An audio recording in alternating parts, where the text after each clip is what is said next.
बिहार विधानसभा चुनाव से पहले 9 जुलाई को पटना में विपक्षियों ने सत्ता पक्ष को कड़ा संदेश दिया है। वोटर लिस्ट के विशेष पुनरीक्षण अभियान यानी कि एसआईआर के खिलाफ चक्का जाम करके बिहार के सुशासन बाबू नीतीश कुमार और एनडीए पर बड़ा प्रहार किया है। इंडिया अलायंस के तरफ से बुलाए गए चक्का जाम और विरोध मार्च के दौरान एक बड़ी घटना भी हो गई, जिस पर बिहार से लेकर दिल्ली तक की राजनीति गर्मा गई है।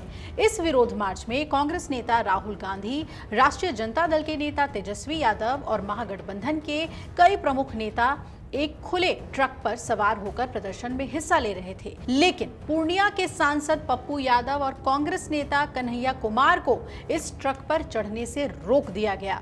हालांकि महागठबंधन के कुछ अन्य नेता चढ़ने में कामयाब रहे। ऐसे में सवाल ये उठता है कि कन्हैया कुमार और पप्पू यादव के साथ ये बदसलूकी किसने की? कन्हैया कुमार और पप्पू यादव दोनों को किसने ट्रक पर नहीं चढ़ने दिया? क्या ये सब राहुल गांधी और तेजस्वी यादव के सामने हुआ? अपमान पर क्यों चुप हैं पप्पू यादव? और चुप्पी के पीछे पप्पू यादव की क्या है मजबूरियां? क्या तेजस्वी यादव और पप्पू यादव के बीच कुछ अनबन है जिसके चलते उन्हें चढ़ने नहीं दिया गया?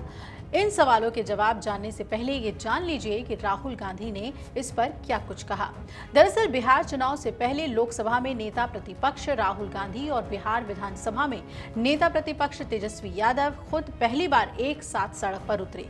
इस दौरान राहुल गांधी और तेजस्वी यादव ने जमकर केंद्र सरकार और चुनाव आयोग पर अपनी भड़ास निकाली। राहुल गांधी ने कहा कि मैंने ज्यादा कुछ नहीं कहा, पर डेटा पर काम करना शुरू किया। वहां 1 करोड़ नए वोटर को शामिल किया गया था।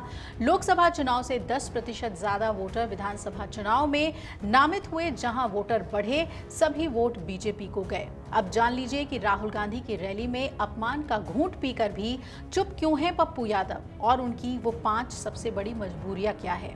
पहली मजबूरी तो ये कि पप्पू यादव की मुश्किल ये है कि वो भारतीय जनता पार्टी के साथ जा नहीं सकते हैं। अगर वो ऐसा करते हैं तो उनके मुस्लिम वोटर उनसे नाराज हो जाएंगे। अगर ऐसा किया तो उनकी राजनीति की पूरी जमीन ही हिल जाएगी। दूसरी मजबूरी के बारे में आपको बताते हैं कि ये कहा जा सकता है कि फिलहाल बिहार की राजनीति में पप्पू यादव के पास विकल्प नहीं है। बिहार की मौजूदा सियासत जिस धुरी पर घूम रही है, उसमें उनके लिए जगह बहुत सीमित है। तीसरी वजह की बात करें तो पप्पू यादव की एक मजबूरी ये भी है कि वो आरजेडी में नहीं जा सकते हैं। लालू यादव के साथ उनके रिश्ते अच्छे नहीं हैं। लालू यादव के लिए तेजस्वी का हित सबसे ऊपर होगा और वो तेजस्वी के सामने पप्पू यादव को क्यों खड़ा करेंगे।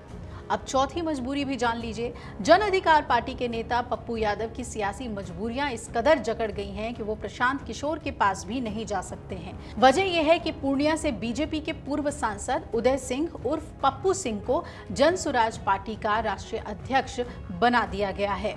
और पांचवी जो मजबूरी है उसकी अगर बात करें तो देखा जाए तो बिहार की सियासत में फिलहाल पप्पू यादव अकेले ही नजर आ रहे हैं और उन्होंने पहला चुनाव निर्दलीय लड़ा था। आज भी वो उसी धरातल पर खड़े दिख रहे हैं। मजबूरियों के बाद अब ये भी जान लीजिए कि बिहार की सियासत में विष पीकर भी पप्पू यादव शिव क्यों बने हुए हैं। अपने साथ बदसलूकी पर पप्पू यादव ने क्या कुछ कहा, सुनिए। पप्पू यादव का सम्मान और स्वाभिमान सब गरीब है और हम पूरे देश और दुनिया के गरीबों के दिल में हैं। हमको नहीं है कि हमको नहीं चढ़ने देंगे। भैया हम गिर गए, हम गिर गए। आपके बगल से राजेश राम चढ़ जाते हैं ऊपर में, आपकी तरफ देखते नहीं है। फिर वही बात भैया, हम गिर गए, चोट लग गई बहुत ज्यादा। मेरे इसमें पीछे बैक साइड में चोट लग गई। अब आप हमको एक बात बताइए ना, सभी दल के एक एक लीडर वहां पर मौजूद थे, चढ़े, नाम नहीं था, तो ये कौन सा अपमान हो गया? किसको क्या तरीका है, कौन गठबंधन को यहाँ थॉट प्रोसेस को देखता है, वो ना समझेंगे। हम तो कहीं नहीं है भैया। मेरा दुर्भाग्य क्या है जानते हैं? मेरा दुर्भाग्य ये है कि कोरोना में दुनिया की मदद करो तब भी जीरो, बाढ़ में राजेंद्र नगर की मदद करो तब भी जीरो, सीमांचल और कोसी जहाँ से मैं 7 बार संसदीय जीवन जिया हूँ, मैडम बनी, उसके साथ मेरा एक रिश्ता है इमोशंस का और आइडियोलॉजी का रिश्ता है कांग्रेस के साथ। मेरे लिए दिक्कत देखिए, जनता से बड़ा कोई कुछ नहीं होता। अब बात कर लेते हैं पप्पू यादव और तेजस्वी यादव के अनबन के बारे में। पप्पू यादव कांग्रेस से दूर होकर भी खुद को राहुल गांधी का सच्चा सिपाही बताते हैं। लोकसभा चुनाव 2024 में उन्होंने कांग्रेस के टिकट पर पूर्णिया से लड़ने की पूरी कोशिश की, लेकिन तेजस्वी यादव की जिद के आगे उनकी एक नहीं चल पाई।